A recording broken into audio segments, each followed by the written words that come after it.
Salut maman, aujourd'hui je vais t'expliquer pourquoi Amazon n'est pas une bonne compagnie où investir son argent. Tout d'abord, lorsqu'on évalue une compagnie, le ratio le plus important est le PE ratio ou le ratio court-bénéfice en français. Pour t'expliquer ce ratio, j'ai comme exemple une équipe de football. Alors imagine qu'une équipe de football coûte 1 milliard à acheter et qu'elle fait 200 millions par année.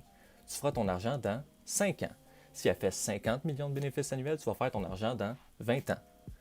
Ça commence avec long, trouves-tu? Bref, ce ratio est clé dans l'évaluation d'une compagnie. Mario regarde sans doute ce ratio-là lors de sa réflexion sur une potentielle acquisition. Pas vrai qu'il va tolérer d'acheter une compagnie sur laquelle il va refaire son argent dans 25 ans. Cela dit, selon un de mes investisseurs préférés, Peter Lynch, à propos du PE ratio, 0 à 10, l'action est sous-évaluée ou les bénéfices de la société sont supposés être bientôt en déclin. 10 à 17, pour la majorité des sociétés, un ratio se situant dans cette tranche est considéré comme bon. 10 à 17, l'action est surévaluée ou il y a croissance des profits depuis les dernières annonces. Plus de 25, il est probable que de forts profits soient attendus dans le futur ou l'action fait l'objet d'une bulle spéculative. Concernant Amazon, le PE ratio n'est pas de 5, de 10, de 15, mais plutôt 112, ce qui classe Amazon au 97e rang centile des pires PE sur mon tableau. Là, tu dis, Laurent, t'es malhonnête, t'oublies une affaire, la croissance. Si les bénéfices augmentent de 50% par année, on va refaire notre argent pas mal plus vite. Tout d'abord, de 2005 à 2013, la croissance d'Amazon fut nulle. En 2017, la croissance d'Amazon a été de 228%. Cependant, en 2018, la croissance d'Amazon a été de 15%. Pour qu'Amazon ait un PE ratio de 17, ce qui est la limite acceptable pour une compagnie sans croissance selon Peter Lynch, suite à mes calculs, il faudrait que le bénéfice d'Amazon s'accroisse de 33,61% par année sur 17 ans. 33,61% par année sur 17 ans. Est-ce déjà arrivé? Non. Sur 17 ans, Apple a moyenné 16%, Walmart 18%, Google 20% et Microsoft 25%. Jamais 33,61%. Et même si ça arrivait, le pays serait toujours de 17%.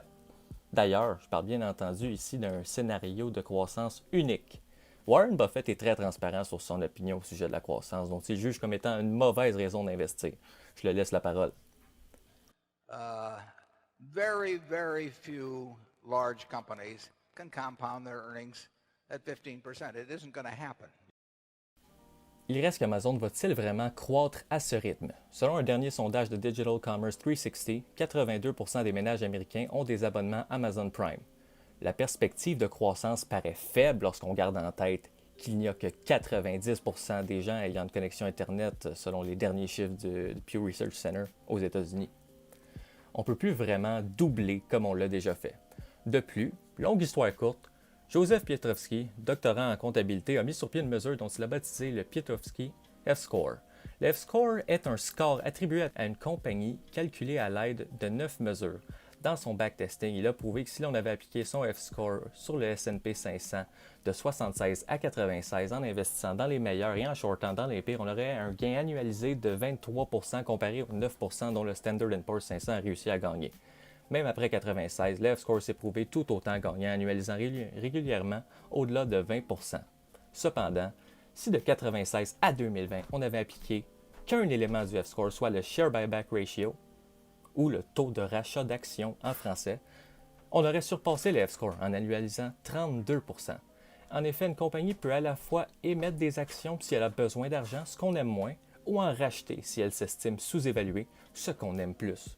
Comme tu peux imaginer, les meilleures compagnies rachètent leurs actions. En effet, toutes les grosses compagnies profitables rachètent leurs actions pour garder leurs bénéfices à eux. Toutes suivent la tendance. À l'exception d'Amazon. N'est-ce pas étrange que la deuxième plus grosse compagnie au monde continue d'émettre des actions partageant son bénéfice avec de nouveaux étrangers? Eh bien non!